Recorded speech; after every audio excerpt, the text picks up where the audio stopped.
విశ్వనాథ్ గారు, ఈ షష్టగ్రహ కూటమి సందర్భంగా మేషరాశి వారికి అంటే వాళ్ళు ఈ దేశం విడిచి వెళ్ళిపోతారు, లేకపోతే వాళ్ళకి ఇక అనుకోని అవాంతరాలు ఎదురవుతాయి అంటే కొంచెం ఇంకొక కొంతమంది ఏంటంటే వాళ్ళకి ప్రాణభయం కూడా ఉందనే లాగా ఇంటర్ప్రిటేషన్స్ ఉన్నాయి. అసలు యాక్చువల్గా ఈ షష్టగ్రహ కూటమి సందర్భంగా మేషరాశి వాళ్ళకి ఎలా ఉంటుంది, వాళ్ళకి ముఖ్యంగా ఎదురయ్యే సమస్యలు ఏంటి? షష్టగ్రహ కూటమి యొక్క ప్రభావము మేషరాశి వాళ్ళకి మనం అన్వయిస్తే అది వ్యయభావంలో వస్తుంది.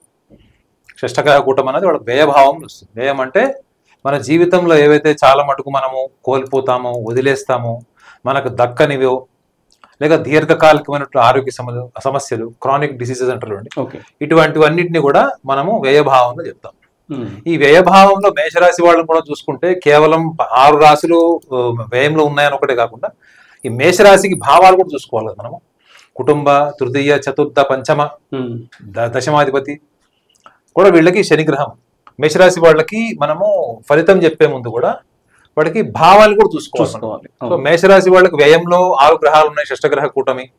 సో దానికి వ్యయంలో అన్వయించేటప్పుడు మేషరాశికి ఏ గ్రహాలు ఏ భావాలు వాటిని ఆధిపత్యం తీసుకున్నాయంటే మేషరాశి వాళ్ళకి ఫస్ట్ అండ్ ఫార్మోస్ట్ ఏంటంటే శుక్రుడు కుటుంబ సప్తమాధిపతి, బుధుడు తృతీయ షష్టమాధిపతి, చంద్రుడు చతుర్థాధిపతి, రవి పంచమాధిపతి.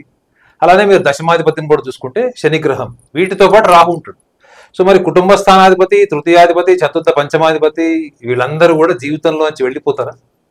పంచమం అంటే పిల్లలు, చతుర్థ భావం అంటే ఈవెన్ తల్లితో సంబంధాలు, భాగ్యస్థానాధిపతి, వీళ్ళందరినీ మనం కనుక ఒకవేళ షష్టమంలో చూసుకొని షష్టగ్రహ కూటమి వీళ్ళు వ్యయంలో ఉన్నారని వెళ్ళిపోతారనుకుంటే మాత్రం అది వ్యక్తిగత అభిప్రాయమే, ఏ జ్యోతిషుడు అని వ్యక్తిగత అభిప్రాయమే.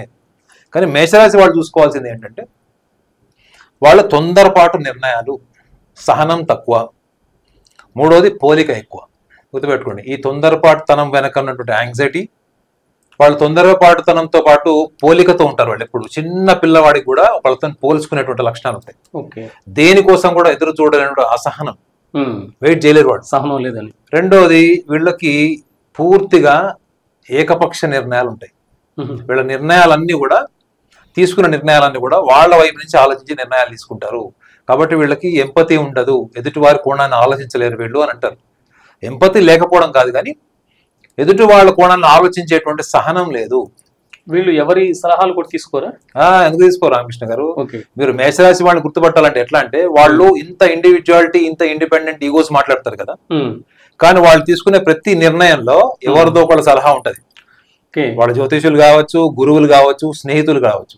కానీ వీళ్ళు ఎలాంటి వాళ్ళ దగ్గర సలహాలు తీసుకుంటారు అంటే ఎవరైతే ఇంటలెక్చువల్ బెంట్ ఉంటుంది. చాలా మంది మేషరాశికి అధిపతి కుజుడు ఆవేశపరుడు, అగ్నికారకుడు అని చెప్తారు, కానీ వాళ్ళంతా బుద్ధిమంతులు కూడా ఎవరు ఉంటారు? మేషరాశి వాళ్ళంతా సూక్ష్మ బుద్ధి, చాలా ప్రాక్టికల్గా ఉంటారు. వాళ్ళు ఎంత మాట్లాడాలి, ఎంత అవసరమో అంతే రిలేషన్స్ కూడా మెయింటైన్ చేస్తారు. అంటే వాళ్ళు చాలా కంపార్ట్మెంటలిజం అంటారు అండి, చాలా ఇదేం ఎక్కడ కేటగరైజ్ చేయాలో ఎక్సలెంట్ వాళ్ళు. కాకపోతే వాళ్ళకు ఉన్నటువంటి ఒకటి నేను అనుభవంతో చూసినటువంటి లక్షణం నేను చూసింది ఏంటంటే వాళ్ళు ఎప్పుడు కూడా ఏం చేసినా కానీ వాళ్ళకి తెలియకుండానే వాళ్ళతో పోల్చుకుంటారు. యూనివర్సిటీలో 100 మంది డాక్టర్స్ ఉంటారు, వాళ్ళ కెరియర్లో సెటిల్ అవుతారు. కానీ మేషరాశిలో పుట్టినవాడు ఎవరో కూడా ఏం చేస్తున్నాడు, ఎవడోడు ఎన్ని ఆస్తులు కొన్నాడు, ఎవరెవరు ఎలా ఉన్నారు, ఈ స్టేటస్ సింబల్ని వాళ్ళు తప్పకుండా తీసుకుంటారు. సో మేషరాశి వాళ్ళు పేదరికాన్ని చిన్నప్పటి నుంచి కూడా భరించలేరు, ఊహించలేరు.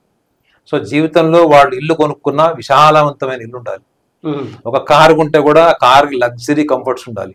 సో వీళ్ళు ఎంత బుద్ధిమంతులో అంత భౌతిక ప్రపంచాన్ని కూడా కోరుకునేటువంటి వ్యక్తులు అవ్వడం వల్ల వీళ్ళు అనునిత్యం కూడా 100 రూపాయలని 1000 రూపాయలు ఎలా చేయాలి, ఈ 1000 రూపాయలని 1,00,000 రూపాయలు ఎలా చేయాలన్నటువంటి ఈ ఎకనామికల్ కాంటెంప్లేషన్ అనేది వీళ్ళకి మైండ్ లో డిఫాల్ట్ ఉంటుంది వీళ్ళకి. సో దీనివల్ల ఏంటంటే వీళ్ళు అనునిత్యం కూడా ఏదో ఒకటి క్రియేటివ్ ఆలోచించాలి, చేసేయాలనుకుంటారు, ఐడియా వస్తే చేసేస్తారు. అది చేసేటప్పుడు వీళ్ళు ఇంకొన్ని సలహా అడగరు. ఎప్పుడైతే వీళ్ళు కాన్సిక్వెన్సెస్ వీళ్ళకి అడ్వర్స్ ఉన్నాయి, డిలే అవుతున్నాయి, పోస్ట్ పోన్ అవుతున్నాయి అనుకోండి, అప్పుడు వెళ్తారు, వెళ్ళి మొత్తం సరెండర్ అయిపోతారు. అర్థమైందా? ఫస్ట్ ఏమో అంత ఇండిపెండెంట్ డెసిషన్, ఇంపల్సివ్ డెసిషన్, తర్వాత అంతా కూడా dependent intelligence from astrologer or some guruji. So వీళ్ళు ఎవరికి అర్థం కానటువంటి ప్రవర్తన కూడా వీళ్ళు మీకు కనిపిస్తుంది. 10 మందిలో 6 ఇలా ఉంటారు. ఎట్ ద సేమ్ టైం చాలా సాఫ్ట్ నేచర్ ఉంటుంది, ఎవరి జోలికి వెళ్ళరు, అనవసరంగా ఒక వివాదాల్లో తలదూర్చారు. సాధ్యమైనంత వరకు కూడా ఎదుటి వాళ్ళ గురించి మంచిగా ముందు వెనక కూడా మంచిగా మాట్లాడతారు, ఓకే. నా వాళ్ళు అనుకున్న వాళ్ళ కోసం యుద్ధం కూడా చేస్తారు. మరి వీళ్ళకి వ్యయభావంలో ఇలా ఉన్నారు కదా. మరి ఈ పోర్ట్ఫోలియోస్ మనం ఏదైతే ఉన్న జీవిత భాగస్వామికి సంబంధించి కావచ్చు, చతుర్థ భావం అంటే ల్యాండ్స్ కి సంబంధించి కూడా వస్తుంది, పంచమ భావం అంటే పిల్లలు. సో వీటికి సంబంధించినవి కూడా వీళ్ళు ఎక్కడ ఉన్నా కానీ వీళ్ళు ఒక అడ్మినిస్ట్రేటర్ లాగా ఉంటారు. కుటుంబం కావచ్చు, బిజినెస్ కావచ్చు, సోషల్ అండ్ పొలిటికల్ లైన్ ఎక్కడున్నా కానీ ఆ ఫ్రంట్ చైర్ లో వీళ్ళు ఉండేటువంటి పొజిషన్ ని వీళ్ళు ఇష్టపడతారు. ఒకవేళ అలాంటి పొజిషన్ లేదనుకోండి, అక్కడ కావట్లేదు అనుకోండి, అక్కడ వెళ్ళరు. సో అది కొంచెం నిర్దాక్షిణ్యమైన ప్రవర్తన మీకు వీళ్ళలో కనిపిస్తుంది. చూసే వాళ్ళకి ఏమనిపిస్తుంది అంటే వీళ్ళకి అసూయ ఉందనిపిస్తుంది. నిజంగా అది అసూయతో కూడింది కాదు, పోలికతో కూడినటువంటి ఒక కాంపిటీషన్ తీసుకుంటారు. మీలో గొప్పతనం ఉందనుకోండి, మీకన్నా గొప్పగా ఉండి ప్రూవ్ చేసుకోవడానికి ట్రై చేస్తారు, కష్టపడతారు, నిజాయితీగా ఉంటారు. వాళ్ళ లోపల ఏముందో, మనసులో ఏముందో అది ఎంత నిర్దాక్షిణ్యంగా అయినా చెప్పేస్తారు సార్. ఒక 12 రాశుల వాళ్ళకి కఠినమైనటువంటి ఒపీనియన్ చెప్పి ఎదుటి వాళ్ళు ఏమనుకుంటే నాకెందుకు, ప్రపంచం ఏమనుకుంటే నాకెందుకు, నేను చెప్పాల్సింది నేను చెప్తాను అనే ఒక నిర్దాక్షిణ్యమైన లక్షణం ఒకవేళ ఉందంటే అది మేషరాశి వాళ్ళకు ఉంటుంది.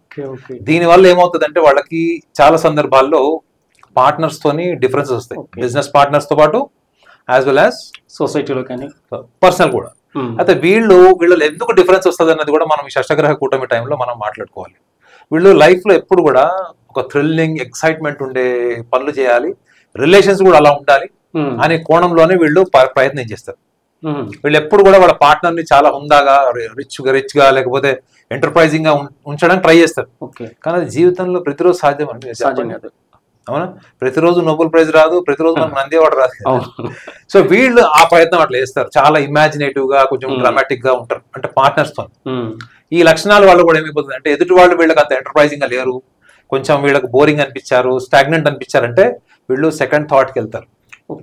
అంటే సెకండ్ థాట్ ని వీళ్ళు ఎంకరేజ్ చేస్తారు రిలేషన్స్ లో కావచ్చు. ఇది నేను అందరికి అప్లై చేయట్లేదు, 10 మందిలో మీరు 5గురికి అన్వయించుకోవచ్చు. సో ఈ లక్షణాల వల్లనే వాళ్ళు కుటుంబం కావచ్చు, ఆర్థికపరమైన విషయాలు కావచ్చు, వ్యాపార రంగంలో వాళ్ళు కావచ్చు, లేదా విదేశాల్లో ఉద్యోగాలు చేసే వాళ్ళు ఎవరైనా కూడా కావచ్చు, ఇక్కడ ఎవరు చెప్పినా వినకుండా ఎగురుకుంటూ వెళ్ళిపోతారు. అక్కడికి వెళ్తారు, ఎంఎస్ కంప్లీట్ చేస్తారు, నా స్థాయి జాబ్ లేదు ఇక్కడ, నాకు ఫ్రీడమ్ లేదు, లేదా ఇక్కడంతా కూడా కొంచెం పార్షాలిటీ నడుస్తుంది, నాకు గుర్తింపు రావట్లేదు అనుకుంటే ఇమీడియట్ గా రాత్రి మూటామూలు సర్దుకొని తల్లిదండ్రులకు వచ్చే వరకు తెలియదు.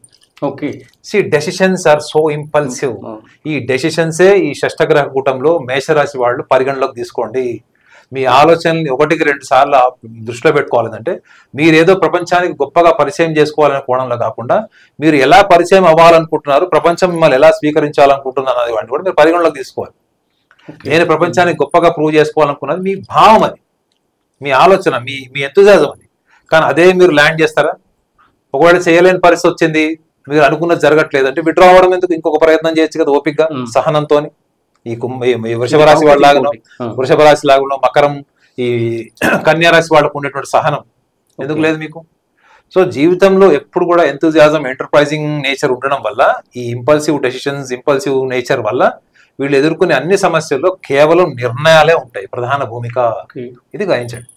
అప్పుడప్పుడు వీళ్ళని తప్పుదారి పెట్టించేది వీళ్ళ నిర్ణయాలే మాక్సిమం సార్. నేను అనుభవంతో చెప్పాలంటే 10 మందిలో 8 మంది వాళ్ళ సొంత ఆలోచనలు, నిర్ణయాలు సెకండ్ ఒపీనియన్ కానీ దాని మీద సూక్ష్మంగా పర్యవేక్షణ లేకపోవడం వల్ల కానీ వీళ్ళ నిర్ణయాలు వీళ్ళకి చాలా సందర్భాల్లో వీళ్ళకి న్యాయం చేయలేదు. అయితే న్యాయం చేయలేదు కదా అలా అని చెప్పేసి వీళ్ళు ప్రయత్నం మాంటారా? కంటిన్యూ అంటే వేరే మళ్ళీ ఇప్పుడు షేర్ మార్కెట్ ₹1,00,000 పెట్టారు, ఛాలెంజ్ తీసుకొని మళ్ళీ లక్ష పెడతారు. సో ఫస్ట్ మీరు ఆలోచించుకోవాల్సింది ఏంటంటే మీరు ఎంత నాలెడ్జ్ ఉంది, మీరు ఎటువంటి నాలెడ్జ్ తోని మీరు ఇన్వెస్ట్మెంట్ చేస్తున్నారు. ఒకవేళ ఆ ఇండస్ట్రీ ఎట్లాంటిది, క్విక్ రిజల్ట్స్ వచ్చే ఇండస్ట్రీ కావాలి వీళ్ళకి. వీళ్ళు అగ్రికల్చర్ లో మేషరాశి వాళ్ళు డబ్బులు పెట్టరండి, అర్థమైందా? వాళ్ళకి ఇమీడియట్ గా రిజల్ట్ రావాలి. రిజల్ట్స్ కోసం వెయిట్ చేయలేరు. స్పెక్యులేషన్ బిజినెస్ లాంటివి ఎక్కువగా, ఇట్లాంటివి క్విక్ రిజల్ట్స్ అనమాట. బిడ్డింగ్ కానీ లేకపోతే ఏదైనా ఎనీథింగ్. ఇవాళ 1 కిలో బంగారం కొన్నాము, వారం రోజులు రేటు పెరిగింది, చలో ₹1000 పెరిగింది, ₹100 పెరిగింది, చూడరు, అమ్మేస్తారు.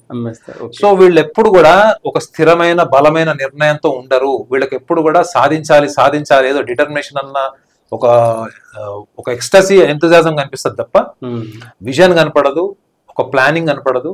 At the same time planning vision ఒకవేళ వీళ్ళకి వర్కౌట్ కాకపోతే వీళ్ళు పూర్తిగా వేరే వాళ్ళ మీద ఆధారపడి వేరే వాళ్ళ తెలివితేటలతో ముందుకెళ్ళేటువంటి సాహసం చేయడానికి కూడా వీళ్ళు వెనకాడు. కాకపోతే ఇది మీరు అర్థం చేసుకోవాలి అంటే 10 మందిలో నేను 6 అప్లై చేస్తుందని. ఓకే సార్, మేషరాశి గురించి చాలా చక్కగా చెప్పారు. షష్టగ్రహ కుటుంబంలో వాళ్ళు ఎలాంటి ప్రాబ్లం ఫేస్ చేస్తారు, ఎలా ఉండాలి అనేది చక్కగా వివరించారు. థ్యాంక్ యూ వెరీ మచ్ నాన్న.